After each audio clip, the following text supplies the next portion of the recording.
The Blue Jays are about to make a move that's going to send shockwaves through their fan base.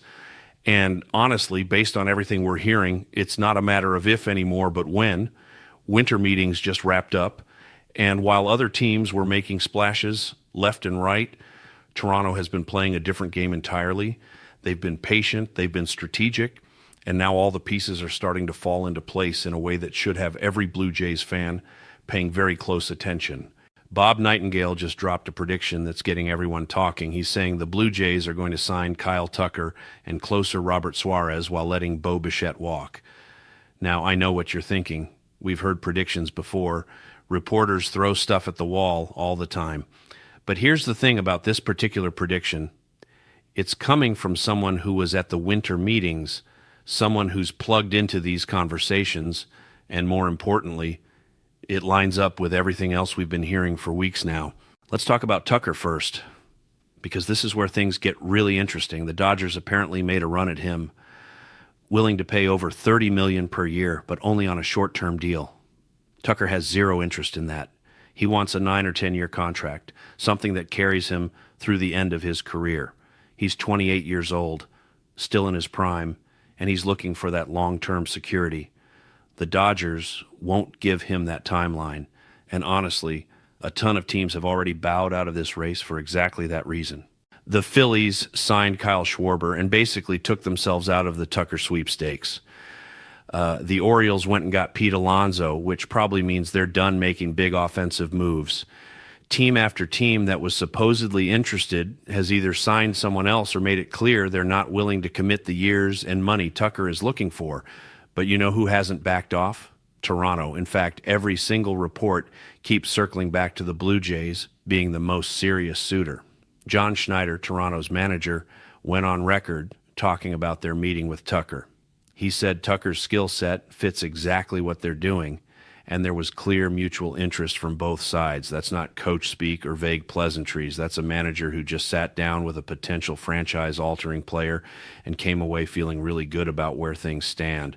Jesse Rogers, who's an ESPN MLB insider and someone whose opinion carries real weight, went on Chicago radio and said he thinks Tucker ends up in Toronto. Then you've got Buster Olney saying the same thing. When multiple respected insiders are pointing in the same direction, that's not coincidence. That's them hearing the same things from their sources, getting the same read on the situation. What makes this different from typical free agent rumors is that there really aren't any other teams being seriously connected to Tucker right now. It's basically just Toronto. Sure, he's taking meetings with other teams next week, and maybe someone emerges from nowhere with a crazy offer. But as of right now, the Blue Jays appear to be the only team willing to give him the term he wants along with the money. Keegan Matheson, who's been all over this story, mentioned on TSN that the Blue Jays aren't going to chase this market aggressively. They're going to let it come to them.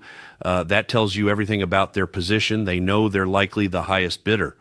They know other teams aren't willing to go 9 or 10 years. So why panic? Why get into a bidding war when you're probably the only serious option offering what the player actually wants? Jesse Rogers threw out some contract numbers that are fascinating. He thinks Tucker might end up signing for somewhere between $250 and $300 million. Not the massive deal people thought he'd get a year ago, but still a really good deal.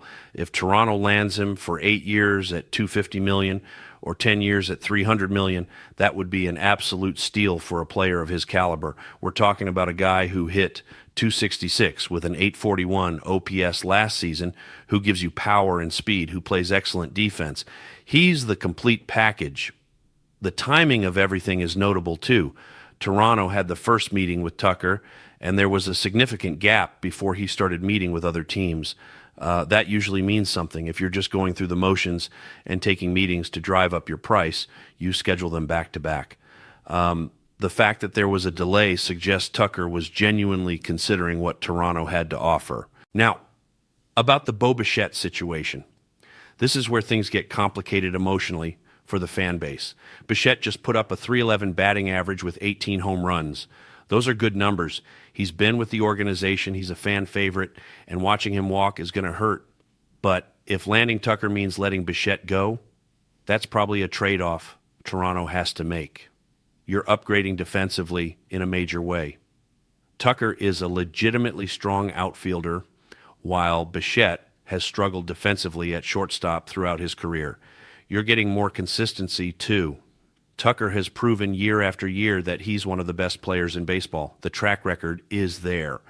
And even though it stings to see Bichette leave, especially after the season he just had, this is about building the best possible roster for winning now. The bullpen situation is the other major piece here. Robert Suarez was mentioned in Nightengale's prediction, and while we don't know if Toronto will actually land him, they're clearly prioritizing adding a high-leverage reliever. Pete Fairbanks has emerged as another intriguing option. Multiple sources are saying the Blue Jays are heavily interested in Fairbanks, and he's supposedly received offers from several teams, including Toronto. Fairbanks is 31 years old and would immediately slot into a late-inning role. His velocity has ticked down slightly, but he's still really effective. The Blue Jays can outbid every other team reportedly interested in him, the Braves, Marlins, and Pirates. If Toronto wants Fairbanks, they should be able to get him without much trouble. The Dylan Cease signing feels like it happened forever ago, but it was the move that kicked off this entire aggressive offseason approach. They landed one of the top starting pitchers available, and they did it early. That set the tone. It showed other free agents that Toronto is serious, that they're willing to spend, and that they're building something worth joining.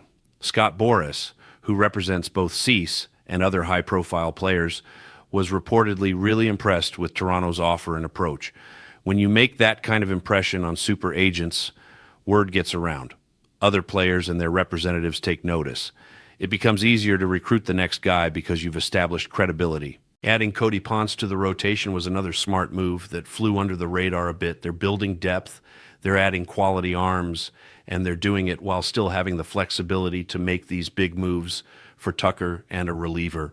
That's impressive roster construction. That's a front office that's thought through how all these pieces fit together.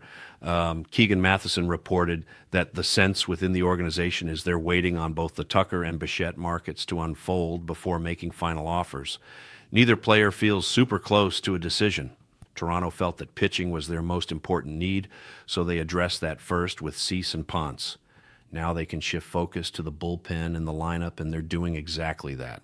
If the Blue Jays land Tucker and either Suarez or Fairbanks, that's an A-plus offseason. You've upgraded the rotation significantly. You've added an elite outfielder who changes the entire dynamic of your lineup, and you've shored up the bullpen with a high-leverage arm who can get outs in the biggest moments. That's how you go from playoff hopeful to legitimate World Series contender. The rest of the American League East should be terrified if this happens. The division is already brutal with the Yankees and Orioles being so strong, but Toronto adding this level of talent would create a three-team race where any of them could win it. That's the kind of competitive environment where you need to be at your absolute best just to make the playoffs. What's encouraging about all of this is the consistency of the reporting. It's not just one person throwing out a prediction and everyone else repeating it. Multiple credible insiders, people with actual sources within organizations, are all pointing toward Toronto landing Tucker. They're all hearing the same things. The money makes sense. The timeline makes sense. The fit makes sense. Tucker meeting with other teams next week doesn't change any of that. Players take meetings. They listen to pitches. They do their due diligence. But when one team is offering you the years you want, the money you want, a chance to compete immediately, and a situation where you fit perfectly, those other meetings are usually just formalities. You're confirming what you already know, which is that the first offer was the best one.